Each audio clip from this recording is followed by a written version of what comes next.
제2절 용도지역 찾으셨죠?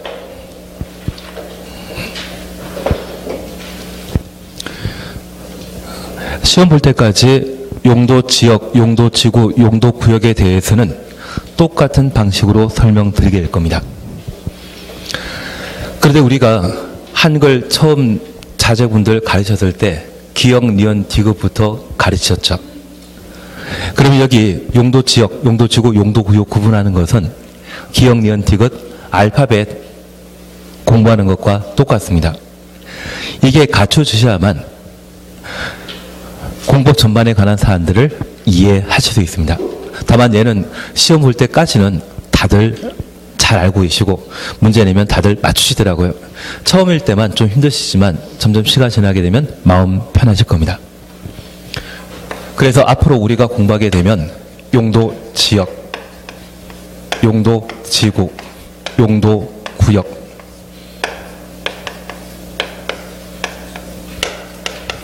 종류 구분하고 그 지역, 지구, 구역과 관련된 지정 목적을 각각 구분해 놓으셔야 됩니다.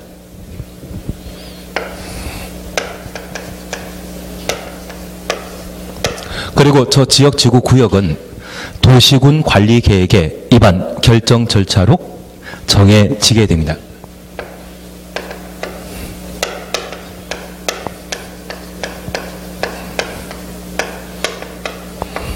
그러면 저 도시군 관리 계획의 입안 결정 절차에 필요한 모든 사항, 기초조서부터 지역도면까지 도시군 관리 계획으로 지역, 지구, 구역을 각각 결정하게 되는데 이러한 절차와 관련되어 예외가 존재한다고 하면 그 예외에 관한 사안들을 따로 정리해야 됩니다. 그리고 이러한 방법으로 지역, 지구, 구역이 각각 결정되게 되면 지역, 지구, 구역 지정한 목적이 있습니다. 그 목적은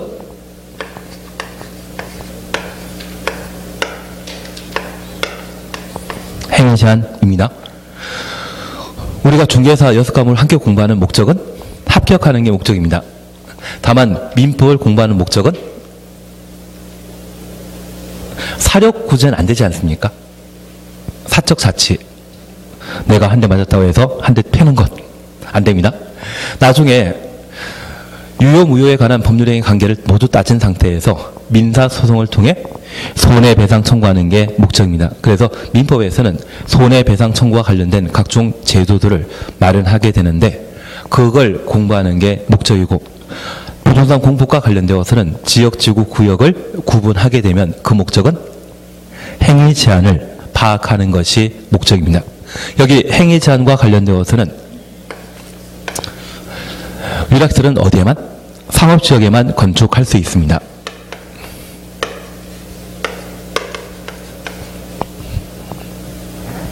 그리고 건물을 만들게 된다고 하면 건물 크기에 대해서는 건축 면적 좌우하는 것이 건폐율, 연면적 좌우하는 것이 용적률. 그러면 개별 지역, 지구, 구역과 관련되어 이러한 행위 제한이 어떻게 설정되어 있는지를 각각 보시고 그러한 건폐율과 용적률 사이에 따라 토지 가격이 각각 달라지게 될 겁니다.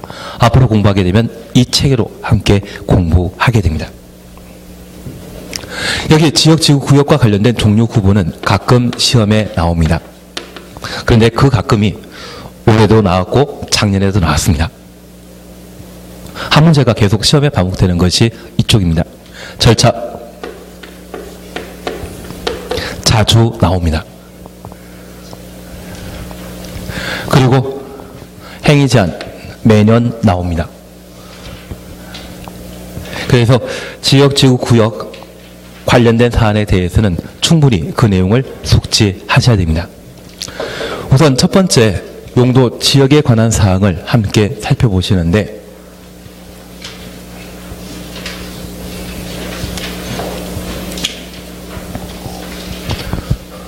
국토의 계획 및 이용에 관한 법률에서는 대한민국 전 국토에 대해 각각의 특광 시군의 용도 지역을 구분하게 되었을 때 개발 가능한 땅으로서 도시지역과 비도시지역인 관리지역, 농림지역, 자연 환경 보전 지역을 각각 구분하여 지정하게 됩니다. 특별히 도시지역은 개발 가능한 땅으로서 주택이나 상가, 공장 등을 각각 만들게 되는데, 주택을 주로 만드는 곳이 있으면 주거지역, 상가 만드는 곳이 있으면 상업지역, 공장 만드는 곳을 공업지역, 그리고 도시민의 휴식 공간을 확보할 목적으로 조성하는 곳을 녹지지역으로 각각 구분하게 됩니다. 그리고 농림지역은 농업 등을 보호할 목적으로 도시지역을 제외한 곳에 농업진흥지역이나 보전산지 등이 있다면 농림지역으로 지정하게 되는데, 이 농림의 임은 임업을 말하게 됩니다. 그래서 농업진흥지역, 도시지역을 제외한 농업진흥지역 또는 보전산지가 있다고 하면 그러한 곳을 지정하는 용도지역이 농림지역이고, 자연환경이나 수자원, 수산자원, 문화재 등을 보호할 목적으로 지정하는 곳이 있다면 자연환경 보전지역인데, 우리 EBS 보시게 된다면 지방에 사람 잘 찾아가지 않는 곳에 경관 좋다해서 TV에 한 번씩 나오지 않습니까? 만약 그곳에 도로 등의 교통망이 충분히 잘 마련되었다고 하면 그런 자연 경관을 지금까지 유지하지 못할 겁니다. 그래서 이 자연환경 보전 지역 등은 개발 용도이다, 비개발 용도이다. 비개발 용도입니다. 그리고 여기 관리 지역은 과거 국토계획법이 도시계획법과 국토이용관리법으로 나뉘었을 때 준도시지역과 준농림지역이라는 게 있었습니다. 국토계획법으로 통합하면서 준도시지역은 도시지역에 준하여 관리할 필요가 있는 용도지역이라 해서 계획관리지역이라 하고, 농림지역에 준하여 관리할 필요가 있다면 생산관리지역, 자연환경보전지역에 준하여 비슷하게 관리할 필요가 있다고 하면 그때는 보전관리지역으로 각각 구분하게 됩니다. 그래서 현재 비도시지역은 총 몇 개로 구분한다? 5개로 구분하게 됩니다. 그러면 이러한 구분은 국토의 계획 및 이용에 관한 법률에서 정하고 있는 구분 방식이고, 대통령 명령이나 장관 명령이 있습니다. 그 중에 대통령 명령을 법에서는 시행령이라 표현하고 있는데, 그 시행령에서는 도시지역을 세분하게 됩니다. 그러면 여기 주거지역에 대해서는 전용 주거지역과 일반 주거지역, 준주거지역으로 구분하게 되는데, 전태일이라는 분 들어본 적 있으시죠? 그분 생각하시면서 주거지역은 전일준으로 구분한다. 그리고 상업지역은 중심상업지역과 일반 상업지역,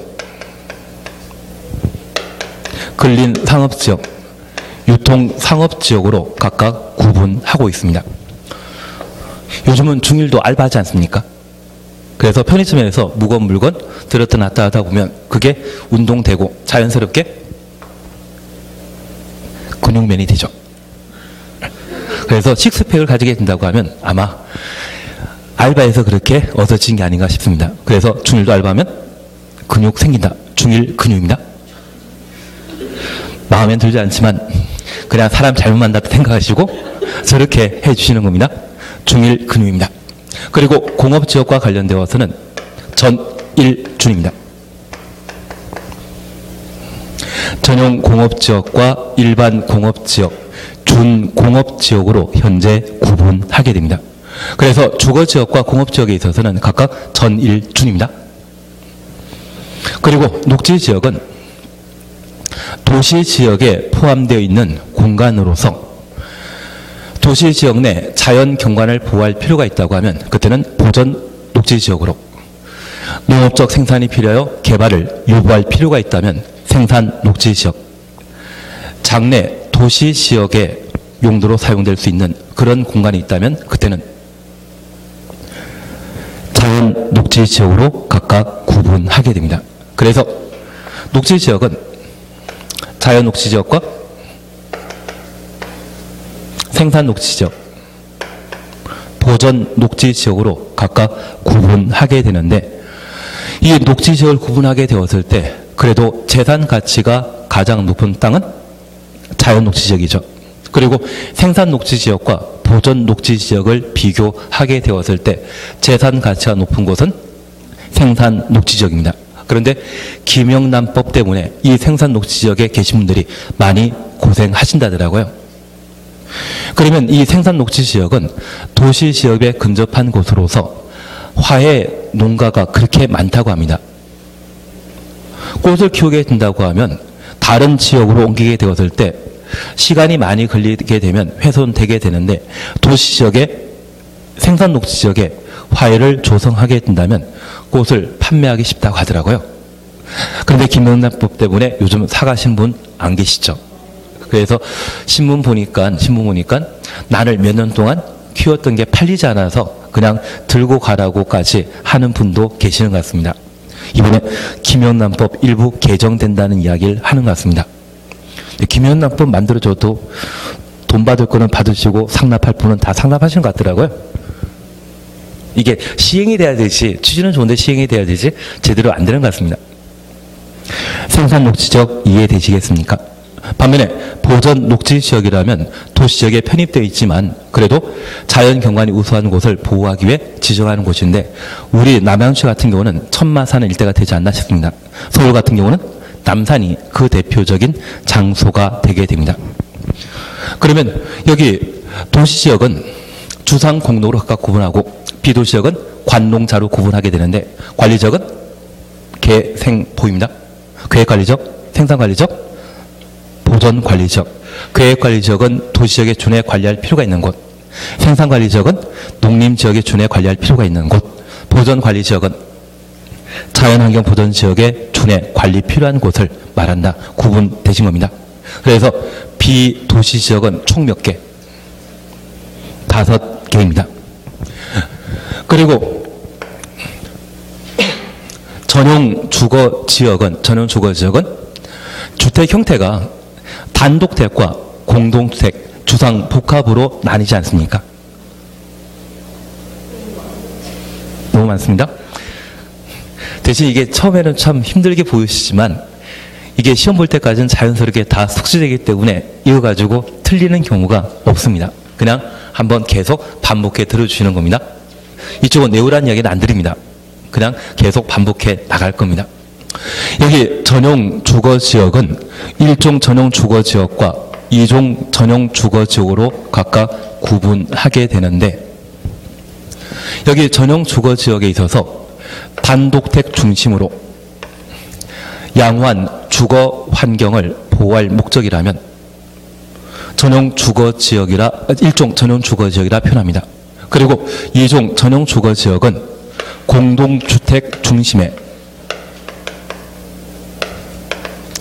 양호한 주거환경을 보호할 필요가 있을 때 2종 전용 주거지역이라 표현하는데, 우리 남양주에 밤 9시, 10시면 조용해지는 동네 있지 않습니까?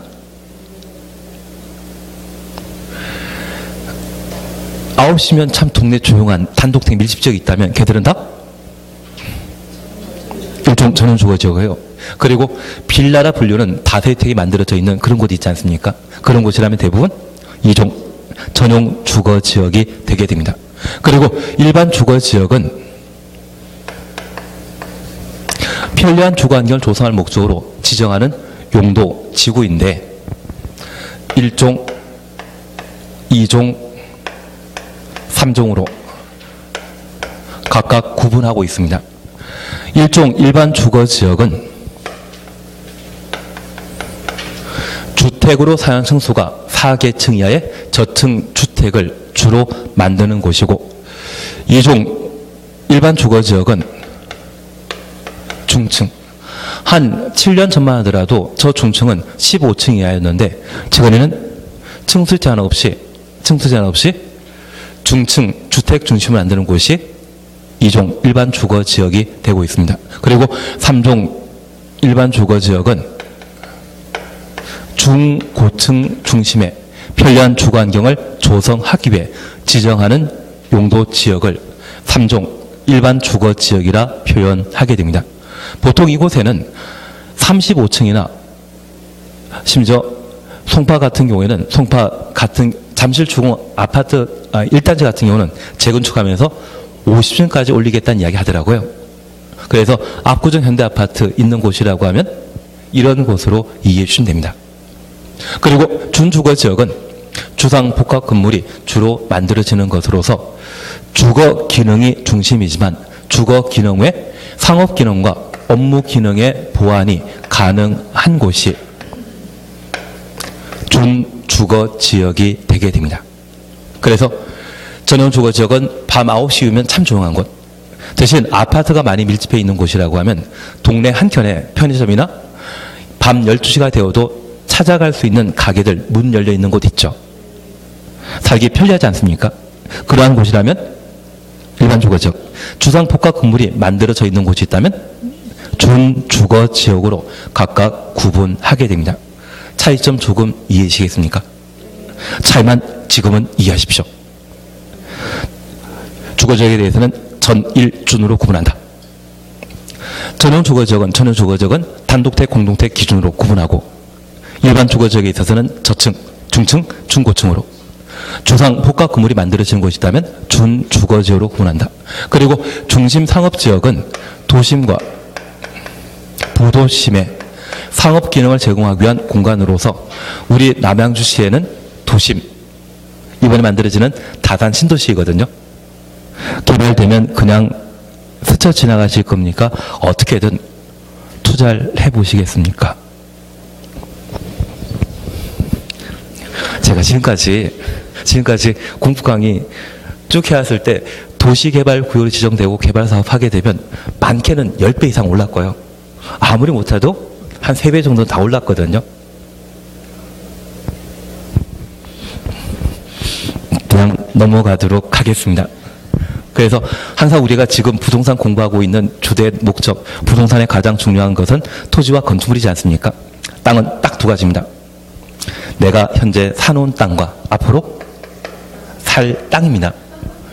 다산 신도시에 대해서는 아마 이쪽으로 한번 생각해 주시는 게 좋을 것 같고, 지금 우리 남양주시는 2020년까지 인구 계획이 65만입니다. 그런데 지금 2017년도에 인구가 67만이거든요.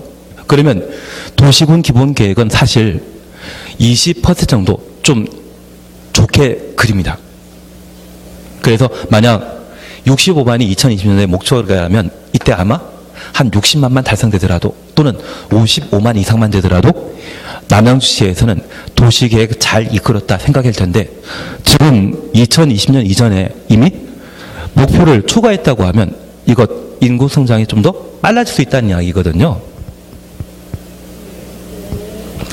제가 생계형이기 때문에 투자할 수는 없지만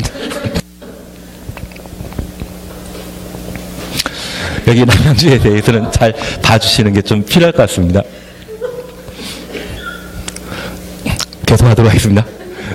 저를 뺀 나머지 교수님들은 여유로우시죠? 예, 그리고 일반 상업지역은 도심, 부도심 외곽에 일반적인 상업 기능을 제공하는 곳을 말하고 있습니다. 그리고 근린 상업지역은 근린, 가까울 근자에 가까울 인자입니다. 우리 민법 공부하시면서 상민관계라는 말 들어본 적 있으시죠? 아직 안 배웠습니다. 상린의 인이 가까울 인자이거든요. 가깝고 가까운 곳에 상업지역이라고 하면 우리 주택가 주변에 슈퍼마켓 들어가 있는 곳 있지 않습니까? 그러한 곳이 바로 근린 상업지역입니다. 결국 이 근린 상업지역은 근린 지역 내 물품이나 서비스를 제공하는 상업 공간을 근린 상업지역이라 표현하게 됩니다. 그리고 구리 가시다 보면 농수산물 도매센터 있지 않습니까? 그러한 곳이 유통상업지역입니다. 만약 우리 남양주시에 조만간 고속버스터미널 있나요? 남양주시에? 아직 없습니까? 인구가 67만이 되었는데 터미널이 아직 만들어지지 않다니 그거 참 대단히 큰 문제인 것 같습니다. 만약 터미널이 만들어지게 되면 그게 그 지역의 중심이 됩니다. 그 터미널이 소재한 곳, 그러한 곳이 바로 유통 상업 지역이 되게 됩니다. 그래서 일단 상업 지역은 중일도 알바하면 근육 생깁니다. 중일 근유입니다. 그렇게 한번 확인해 주십시오. 그리고 공업지역과 관련되어서는 전역공업지역은 공해 공장이 위치한 곳으로서 중화공업이 위치한 곳을 전용공업지역이라 표현합니다. 중화공업과 비교되는 것이 경공업이죠.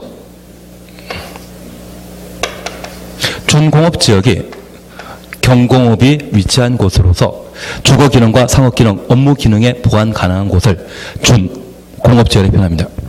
일반공업지역은 경공업 아닙니다. 여기 일반공업지역은 환경을 저해하지 않는 공업 배치를 도모하기 위한 공간을 일반공업지역이라 표현합니다.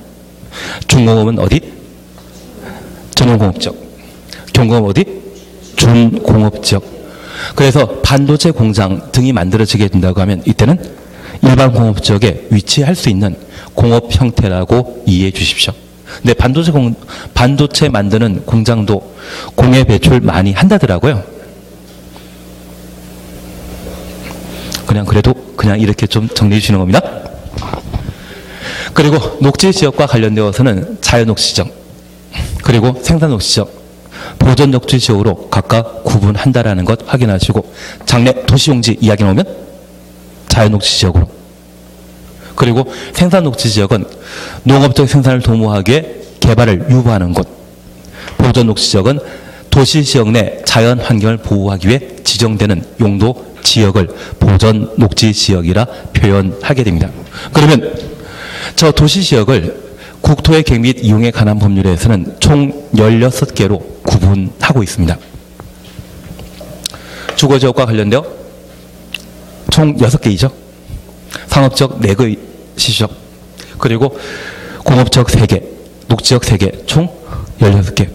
그러면 비도시지역 5개와 도시지역 16개를 하면 현재 우리 국토계획법에 구분하고 있는 용도지역의 총 종류는 21개입니다.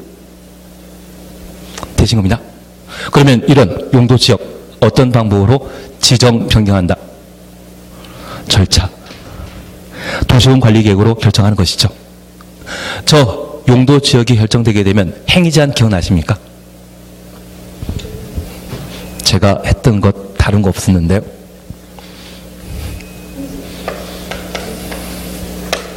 자주 시험에 나오는 것 절차. 매년 시험에 나오는 것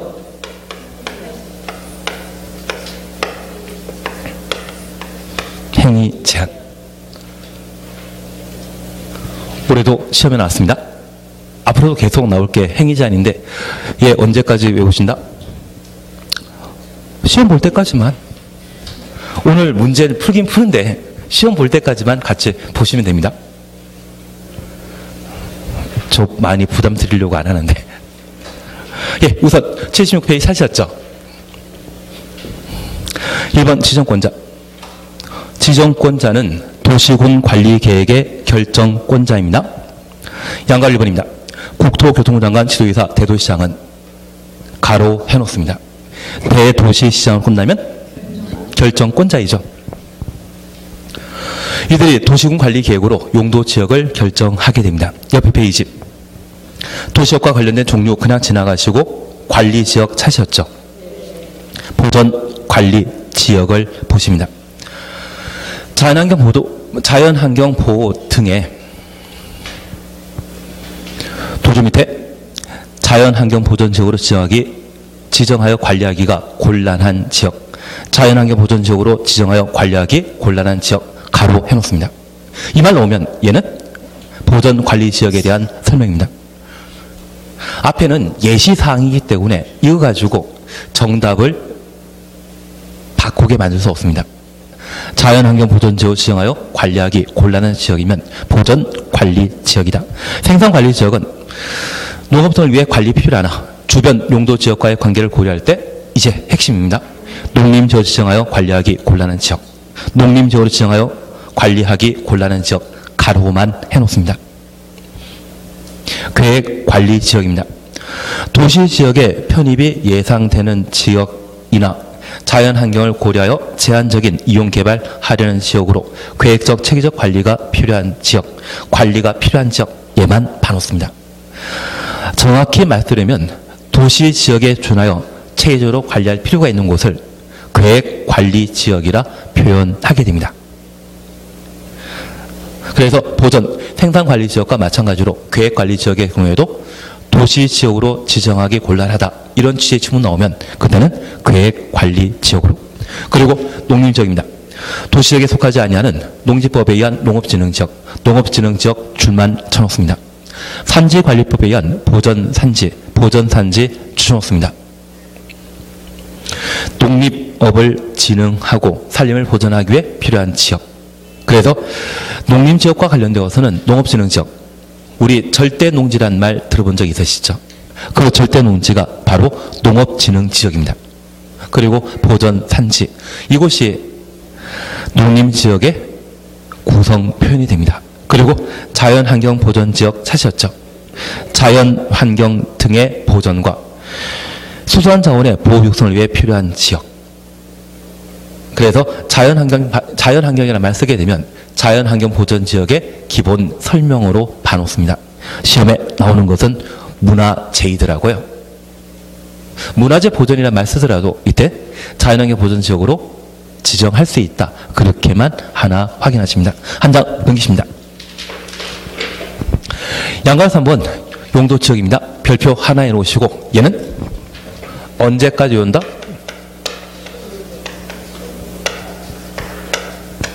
시험 전날까지만. 대신 그때까지 회독수는 최소한 5번 이상은 읽어 놓으셔야 됩니다. 아니면 딱 한 번만 봤는데 얘 시험 문제 볼 때마다 다 맞추더라. 그러면 더 이상 보실 필요 없고요. 얘 시험 나올 때마다 틀리더라. 그때마다 한 번씩 회독수를 추가해 나가시는 겁니다. 그래서 별표 하나 해놓습니다. 해놓으셨죠? 1번 주거지역과 관련되어서는 전일준입니다. 그리고 1종 전용주거지역과 2종 전용주거지역 보시니 단독택 중심 1종이고 2종 전용주거지역은 공동주택이죠. 단독택과 공택 각각 줄만 쳐놓습니다. 양호한 주거환경을 보호하기 위해 필요한 지역, 양호한 주거환경을 보호하기 위한 필요한 지역 확인되셨습니다. 양호한 주거환경이라는 것은 밤 9시 이후 조용한 동네를 말하는 겁니다. 일반 주거지역은 1, 2, 3종으로 각각 구분하는데 편리한 주거환경이란 말 있죠. 밤 12시에도 편의점 가서 물건 구입할 수 있는 용도지역이라면 일반 주거지역입니다. 1종은 저층 주택, 저층 주택 줄여놓습니다. 2종은 중층 주택, 3종은 중고층 주택. 보통 저층은 4층 이하를 말하고요. 중층과 중고층은 층수 제한 없습니다. 그래서 만약 2종 일반 주거지역의 경우에는 15층 이하의 주택을 건설할 수 있다. 그런 취지의 질문이면 틀립니다. 중층 주택을 만드는데 층수 제한이 있다 없다? 없습니다. 저층의 경우는 4층 이하라고 이해해 주십시오. 준주거적, 주거 기능 위주로 이를 지원하는 상업, 업무 기능의 보완 필요한 지역. 그래서 준주거지역은 주거 기능 외 상업 기능과 업무 기능이 보완 가능한 곳을 말합니다. 그리고 상업지역은 중1도 알바하면 근육 생기죠. 중1 근육입니다. 도심, 부도심 이야기 나오면 중일상업지역. 일반적인 상업 기능 그냥 보기만 해주십니다. 일반적인 상업 기능 이 말 보면 일반 상업지역입니다. 근린상업지역은 근린지역, 근린지역 추천없습니다. 근린지역이라는 말 보게 되면 근린상업지역입니다. 유통상업지역은 도시 내 지역 간의 유통기능 증진을 위해 필요한 지역, 유통기능 줄만 적었습니다. 그래서 이 유통기능이라는 말 보게 되면 유통상업지역에 대한 설명으로서 터미널과 농산물 시장, 그러한 곳이 여기에 해당되게 됩니다. 나중에 남양주 시장님과 좀 친분 계신 분이 고속버스 터미널이 어디에 위치한다, 그런 이야기를 어떻게 듣게 되시면 꼭 저한테 알려주십시오. 저 남양주시에 터미널 없다는 건 오늘 처음 알았습니다. 하던 것 계속 하도록 하겠습니다. 사실 이 남양주에 터미널이 있어야만 경기 동북권에 거점 도착할 수 있습니다. 지금 인구 100만 넘는 고양시에도 터미널이 있거든요. 의정부에도 의정부 제가 별 요즘 부대찌개 몇 번 먹으러왔는데 터미널이 어디 있는지 그건 잘 몰라가지고 그래서 아마 경기 동부 쪽이라 거점 도시인 남양주 인구 100만 되기 위해서는 고속버스 터미널을 만들어져야 되거든요. 그게 다산 신도시 주변 이전 기본적으로 지하철이나 전철망과 연계된 위치에 만들어지게 됩니다. 서울의 강남터미널도 고속터미널역 주변에 있지 않습니까? 터미널이 이미 만들어졌다고 하면 여기 주변 지나가고요. 지하철역이 있다고 하면 그 주변에 터미널 부지가 필요하게 될 겁니다. 나중에 알게 되면 꼭 저한테 알려주십시오. 여기저기 돌아다니면서 자랑하도록 하겠습니다. 공업지역 찾으셨죠? 전용공업지역은 주로 중화공업이라는 말 확인해 주십시오. 그리고 일반 공업지역은 지금 교재가 편집 과정에서 잘못되었는데요. 환경을 저해하지 않는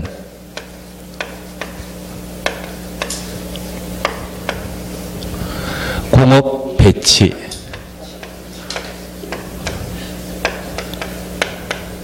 환경을 제하지 않는 공업을 배치할 필요가 있는 용도 지역이라고 하면 얘를 일반 공업 지역이라 표현하게 됩니다. 중화공업이 2번 반복되지 않습니까? 둘 중 하나는 잘못되었겠죠. 그래서 일반 공업 지역은 환경을 저해하지 않는 공업 배치가 필요한 지역을 말하는데 교재에 이렇게만 잠깐 적어주시면 될 것 같습니다. 환경을 저해하지 않는다. 그렇게만 한번 적어주십니다. 그리고 준공업지역은 경공업이란 말 확인되시죠? 경공을 수행하되 주거상업 업무 기능에 보완이 필요한 지역을 말하며 녹지역은 보존녹지적, 도시의 자연환경, 보존할 필요가 있는 곳, 도시의 자연환경 가로 해놓습니다.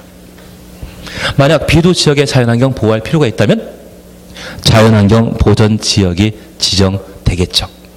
그리고 생산녹지지역은 주로 농업적 생산을 위해 개발을 유보할 필요가 있는 곳, 개발, 유보, 가로해 주십시오. 그리고 자연녹지지역은 도시의 녹지공간 확보, 도시의 확산 방지, 장래 도시용지의 공급, 장래 도시용지의 공급, 가로해 주십시오. 그러면 이것만 잠깐 이해해 주십시오. 현재 계획관리지역은 도시지역이다, 비도시지역이다. 계획관리지역은 도시지역이다, 비도시지역이다. 비도시지역입니다. 그래서 장래 도시지역의 편입이 예상되는 도시지역에 포함될 상황이라면 걔는 계획관리지역의 설명이고요. 현재 자연녹지지역은 도시지역에 속해 있죠. 현재 도시지역입니다. 여기에서는 도시적 편입이란 말 나오는 거 아니죠. 여기에서는 장래 도시용지의 공급 이 말 나왔을 때는 자연녹지지역에 관한 설명이 되게 될 겁니다. 그래서 다시 77페이지 잠깐 살펴보시면 관리지역으로서 계획관리지역 찾으셨죠. 도시지역으로의 편입이 예상되는 지역 이 말 나오게 되면 비도시지역에서 도시지역이 될 수 있는 땅은 계획관리지역이죠. 이해되시겠습니까? 그래서 자연녹지지역과 계획관리지역에 관한 구분 저렇게 해놓습니다. 그리고 79페이지에 지정절차 찾으셨죠. 양걸 1번입니다. 용도지역의 지정 변경은 도시군관리계획의 입안 결정 절차로 한다. 그래서 용도지역 결정 변경하는 것은 어디에 따른다? 도시군관리계획으로 결정하게 됩니다. 하단부에 예외 존재합니다. 이 예외가 자주 시험에 출제되더라고요. 지금 양가로 1번 예외 그리고 양가로 2번 예외 2 있습니다. 예외 1에 대해서는 별표 하나 해놓으시고 다음에 예외 2 별표 하나 해놓습니다. 얘도 다음에 하실 겁니다. 그 중에 딱 하나만 먼저 보십니다. 79페이지에 반가로 1, 도시적 의제란 말 찾으셨죠? 79페이지에 반가로 1, 도시적 의제입니다. 다음 각호 하나의 구역 등으로 지정 고시된 지역은 이 법에 따른 도시지역으로 결정 고시된 것으로 본다 추천놓습니다.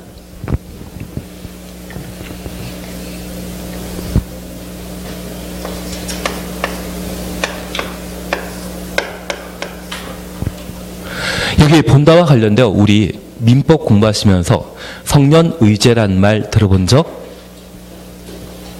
아직 없으십니다.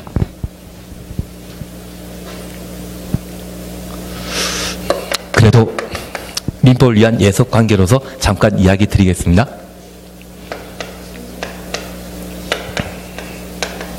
여기 본다를 사실상의 표현과 법률상의 표현으로 구분할 수 있는데 미성년자는 기본적으로 무능력자이기 때문에 행위 능력을 가지지 못합니다.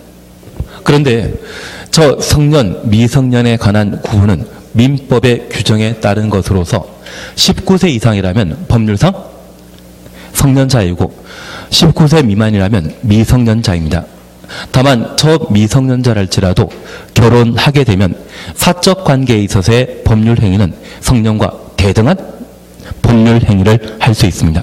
그래서 미성년자도 결혼만 하면 그 결혼은 무엇입니까? 결혼은 법률 행위지 않습니까? 법률 행위입니다. 그거 하면 무엇으로 취급해준다? 성년으로 인정해준다. 그래서 의제란 말을 사용하게 됩니다. 그리고 사실관계와 관련된 본다에 대해서는 두 가지 표현을 두게 되는데 하나는 간주, 하나는 추정이 되게 됩니다. 어떤 사고 사건으로 장기간 연락 두절이었는데 법원 판사가 실종 선고를 해준다고 하면 그 사고로 연락 두절이었을 때 주변 이해관계인만 사망한 것으로 생각했지만 제3자인 법원 판사가 실종 선고해줬다면 사망의 기원성이 아주 높아진 것이죠. 그래서 실종 선고 이후라면 사망한 것으로 인정하게 되는데 그때는 간주. 그러면 저 실종 선고 받은 자가 나중에 생환해서 자기 댁에 돌아오셨다 할지라도 자신의 법률행위 제대로 할 수 없습니다. 법원 선고를 통해 실종 선고가 있었기 때문에 법원에서 실종 선고를 취소해 줘야만 정상적인 법률 행위 할 수 있는 상황을 간주라 표현하게 됩니다. 반면에 이 추정은 주변 사람들만 사망한 것으로 생각하게 되었을 때 이를 추정에 표현하는데 얘는 실종 선고 전 단계입니다. 그리고 장기간 연락 두절이었다가 그분이 다시 돌아오시게 된다면 돌아왔다는 반증만 또는 다른 지점에 편지 한 통이라도 보내왔다고 하면 생존한 것으로 인정해 주게 됩니다. 그래서 종전 결과를 가장 쉽게 번복할 수 있는 것이 있다면 추정이고 일정한 재판 절차를 거쳐야만 돌릴 수 있는 것이 있다면 그때는 간주 사항이 되게 됩니다. 취지 이해하시겠습니까? 민법도 이제 잘하시는 것 같은데요. 이렇게 해나가시면 문제 없으실 것 같습니다. 다만 제가 하나 이야기 드릴 것은 지금 공법은 법률상의 문제이거든요. 그래서 공법에 나오는 본다는 다 의제 사항이 되게 됩니다. 취지 이해하시겠습니까? 그래서 지금 본다에 대한 취지를 이해하시면 되는 것이고요. 그리고 79페이지의 맨 마지막 보시게 되면 다음 각호 하나의 구역 등으로 지정 고시된 지역은 이 법에 따른 도시적으로 결정 고시된 것으로 본다. 그러면 다음 어느 하나 구역 등으로 지정 고시된 지역, 다른 법률에 따라 지역을 지정한 것이거든요. 국토계획법에 도시관리계획의 입안 결정 절차, 입안 결정 고시 절차 모두 생략한 상태에서 바로 도시적으로 인정해 주겠다는 이야기죠. 그러면 하나 여쭐 게 있습니다. 원래 원래 용도 지역은 도시군 관리 계획의 입안과 결정, 고시, 절차를 모두 거쳐야 되는데 우리 별표만 하고 다음에 보기로 했던 사항은 공유 수면 매립이거든요. 이 공유 수면 매립에 대해서는 다음에 1, 2월 달에 해 나가실 겁니다. 그리고 지금 보신 것은 도시군 관리 계획의 입안, 결정, 고시 이 절차 전체 한다 안 한다? 이거 없이 바로 도시 지역으로 의제하겠다는 이야기입니다. 이해되시겠습니까? 아직 안 했는데요. 아니 이건 지금 제가 안 했는데 이건 지금 보는 거 아닌데 얘는 좀 차이가 나기 때문에 얘는 차이가 나기 지금 안 하는 건데 제가 지금 안 하는 거는 하지 말자. 지금 안 하는 거 하지 말자. 지금 안 하는 거 하지 말자. 이건 나중에 하시면 됩니다. 나중에 하시면 돼요. 먼저 80페이지 잠깐 봐주십시오. 80페이지 보시면 1번, 2번 항만구역으로 도시지역에 연접한 공유수면. 공유수면이라면 바다입니다. 2번 의왕구역으로서 도시지역에 연접한 공유수면. 이것 바다입니다. 너는 바다를 사고 싶은 마음 있다 없다? 안 팝니다. 팔질 않습니다. 그래서 저 바다가 갑자기 도시지역이 되는 것은 나한테는 의미 없습니다. 그리고 3번 국가산업단지, 일반산업단지, 도시첨단산업단지 가로 해놓습니다. 그리고 4번입니다. 택지개발지구 추놓습니다. 5번 전원개발사업구역 및 예정구역 가로 속에 수력발전소 등을 위한 전원개발사업구역 등은 제외한다. 그러면 요것 하나만 지금은 기억해 놓습니다. 다른 법률에 따라 지역, 지구, 구역 등이 지정되었을 때 도시군 관리계획의 입안, 결정, 고시 절차 없이 도시지역으로 결정 고시된 것으로 본다. 그러면 다른 법률에 따라 특정한 지역, 지구, 구역이 지정되게 되면 도시지역으로 결정 고시된 것으로 본다. 이 말은 얘는 본질이 예전에 도시지역이었겠습니까? 비도시지역이었겠습니까? 비도시지역이 도시로 바뀌는 것이죠. 땅값 달라지는 겁니다. 토지 가격이 바뀌게 되는 겁니다. 그 중에 공유수면은 어디다? 공유수면 바다입니다. 바다는 내가 개인적으로 사들일 땅이 아니거든요. 예전에 대동강물을 파신 분도 계십니다. 봉이 김분달. 그분 같은 경우 가능하겠지만 그 강이나 바다는 거래 객체 아니거든요. 땅만이 거래 객체이기 때문에 1번, 2번에 대해서는 그냥 사소한 우리 현혹시키기 위한 지문으로 등장하게 되는 것이고 본질은 세 가지입니다. 전, 산, 택. 앞으로 공법선생 친구분이 있다고 하면 공법생 친구가 있다면 그 사람 이름이 성은천 씨고 이름은 산택으로 기억해 주십시오. 전, 산, 택입니다. 그러면 여기 전원 개발사업구역, 이 전원 개발사업구역은 화력발전소나 원자력발전소 있지 않습니까? 그걸 말합니다. 그래서 종전에 관농자랄지라도 화력발전소나 원자력발전소 만들 장소로 지정되었다면 종전 용도지역이 관농자랄지라도 바로 무엇을 본다? 도시지역으로 인정해 준다. 그리고 산업단지입니다. 다만 이 산업단지에 있어서는 국가산업단지 구로공단 있죠. 그것이 국가산업단지입니다. 그리고 일반 산업단지는 한 5년 전까지는 지방산업단지라 표현하던 것이 최근 지방이란 냄새를 좀 지우기 위해 일반 산업단지로 명칭을 바꿔놨습니다.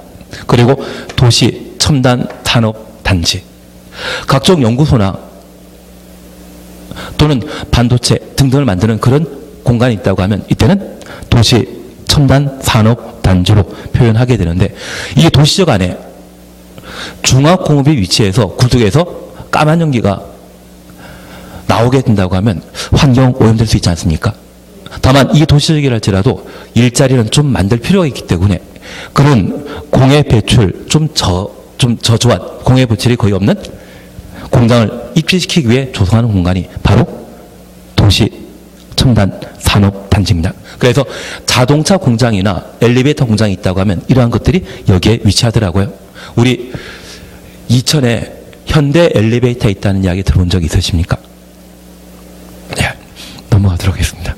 근데 엘리베이터 공장 만들어지게 된다고 하면 그쪽은 이천이 자연환경 보전 권역에 해당되는데 불구하고 공해 배출량이 얼마 안 되기 때문에 위치시키는 것 같더라고요.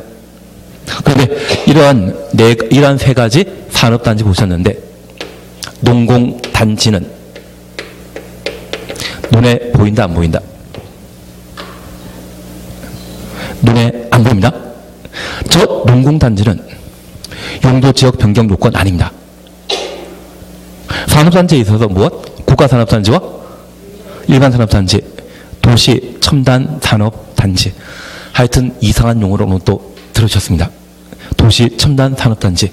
문화적 충격이 심하시겠지만 이 세 가지 중에 하나가 지정되게 되면 그때 바로 비도시 지역은 뭐가 된다? 도시 지역으로 토지 가치가 달라지게 되는 겁니다. 농공단지는 관계없죠. 그리고 전산택의 택지입니다. 택지개발지구라고 하면 아파트 건설할 수 있는 땅을 조성하는 곳이 택지개발지구인데 비도시역에서 바로 도시역으로 바뀌는 것이죠. 전산택 되신 겁니다. 제 친구가 전산택입니다. 같이 친구 이름 한 번씩 기억해 주시는 겁니다. 아니 그냥 앞으로 우리 친구 이름이 전산택. 전산택 누구냐 하면 다들 내 친구라 해주셔야 됩니다. 그렇게만 좀 해주십시오. 그리고 2번, 3번 가로 묶어 놓으시는데 얘도 가로만 해놓으시고 나중에 지금 당장 해주실 것은 비도시적이 도시적으로 바뀌게 되는 중요한 요건으로서 전산택 지정되게 되면 도시군 관리 계획의 위반 결정 고시 없이 바로 도시 지역으로 결정 고시된 것으로 본다. 되신 겁니다. 그래서 전산택과 관련되어서는 위반 결정 고시 절차 모두 생략한다. 그렇게 하나 확인하십니다. 그리고 3번 지정 효력과 관련된 행위 제한 있거든요. 얘는 다음 주에 해 나가십니다. 그리고 문제 몇 개만 함께 풀어보겠습니다.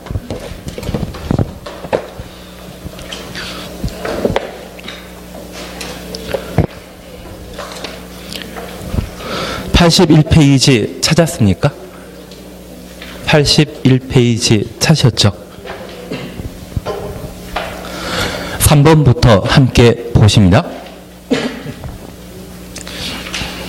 근데 우리 공부한 게 없다 보니까 지금 복습하는 차원에서 보시는데 얘가 나중에는 예습 차원에서 또는 진도와 관계없이 내가 한번 풀 때 있어야 됩니다. 아마 또 하나 책 사셔야 될 것 같은데요. 표시 다 해놓고 계시죠? 근데 이걸 다 소화시킬 수 있다고 하면 그게 아마 70 정도 나오십니다. 공법은 제가 보니까 70 정도는 확실하게 해결되실 것 같은데 좋아하는 표정이 아니십니다. 책 하나 더 사라고 하니까 다들 좀 싫어하시는 표정이십니다. 한번 잠깐 보십니다. 도시군 관리 계획에 대한 설명 중에 옳은 것 찾도록 되어 있습니다. 1번 도시군 관리 계획의 위반권은 시장 군수 구청장의 고유 권한이다. 구청장 보는 거 아니죠? 도시군 관리 계획에 도시군 가로 해놓습니다. 이 도시군은 가평군, 남양주시, 서울이라고 하면 서울시입니까? 중랑구입니까? 서울시이죠. 그래서 도시군 관리계획의 도시군관리계획 위반은 도시와 군을 단위로 하기 때문에 구청장은 포함되는 것 아닙니다. 그리고 81페이지인데요.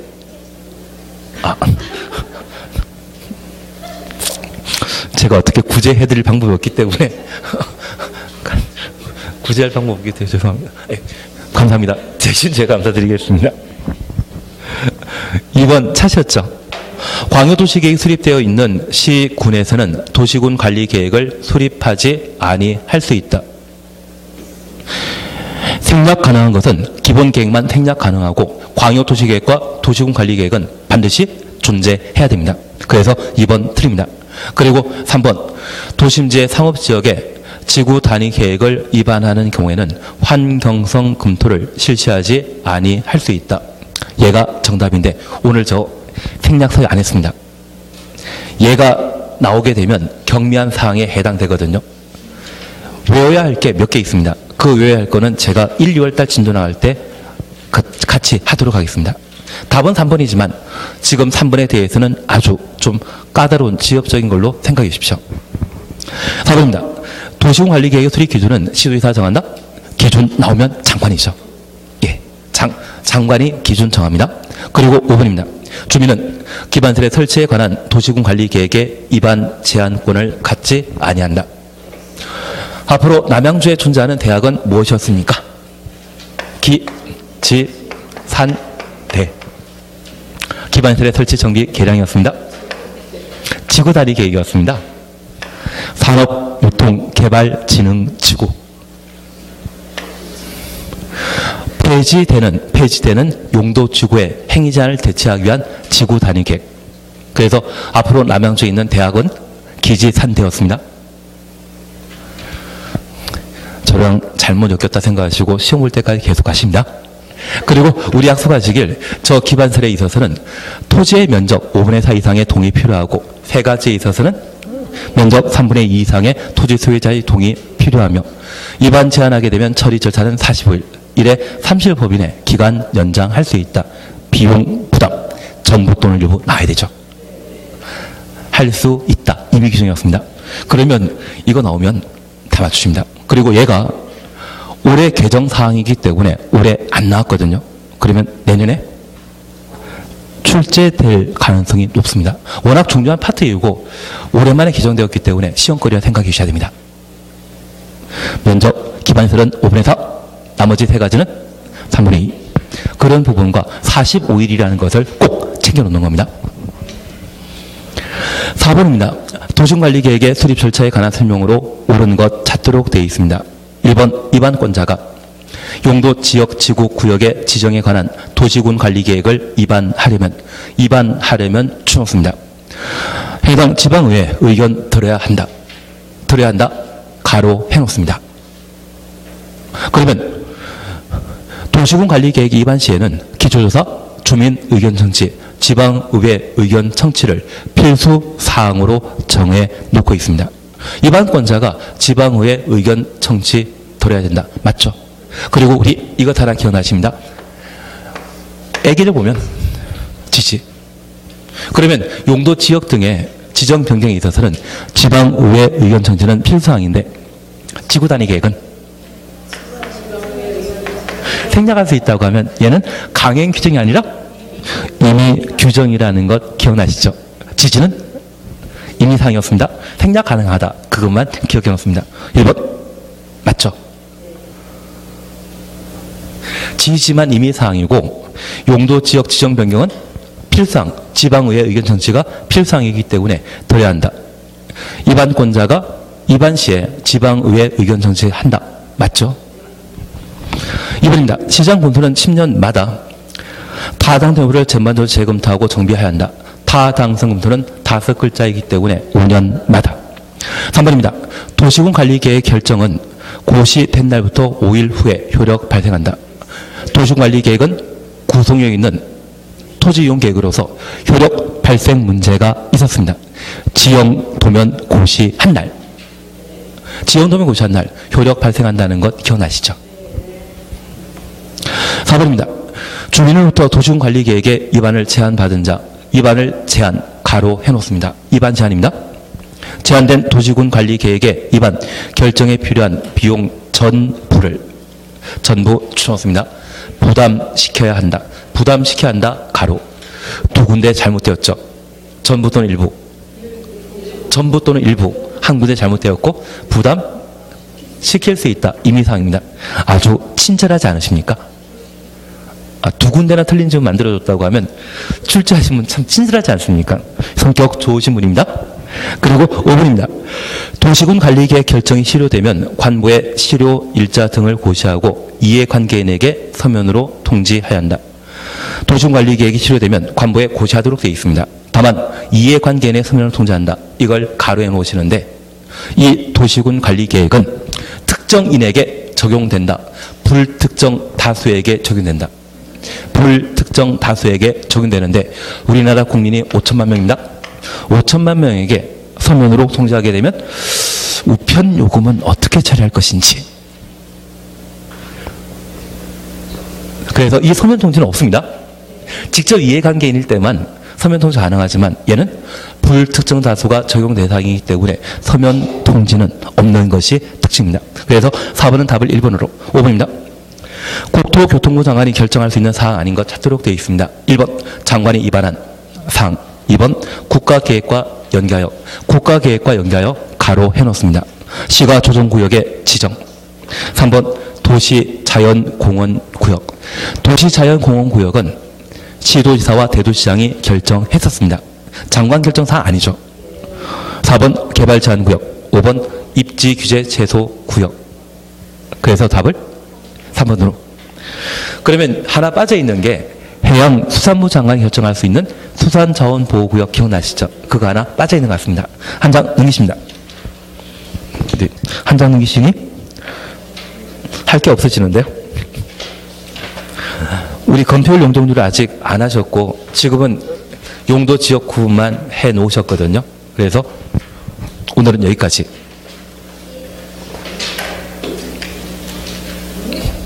근데 오늘 공법하시면서 이게 한 주만 건너뛰면 이게 용어가 정리가 안 되십니다. 그래서 약간씩은 계속 봐주셔야 됩니다. 다만 지금부터 그렇게 복습해 나가신다고 하면 제가 장담컨대 아마 공법이 70에서 80까지 나오실 겁니다. 오늘 여기까지 하도록 하겠습니다. 수고하셨습니다.